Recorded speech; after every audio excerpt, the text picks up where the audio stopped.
সর্বোচ্চ চেষ্টা করার পরেও দেখবেন, সর্বোচ্চ চেষ্টা করার পরেও দেখা যাবে দিন শেষে আপনি অপরাধী হয়ে বসে আছেন।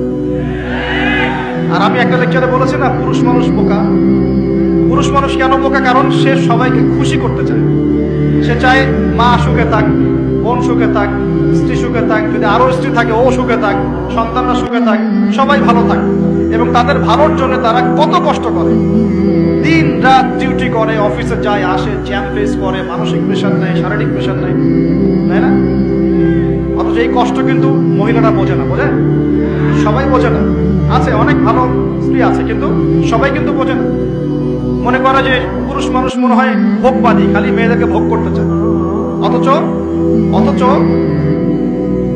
সবাইকে সুখে রাখার এই চেষ্টায় একজন পুরুষ দিন শেষে নিজেই সুখী হয় না। বহু পুরুষ শেষ বয়সে গিয়ে একাকিত্বে ভোগে, একা হয়ে যায়।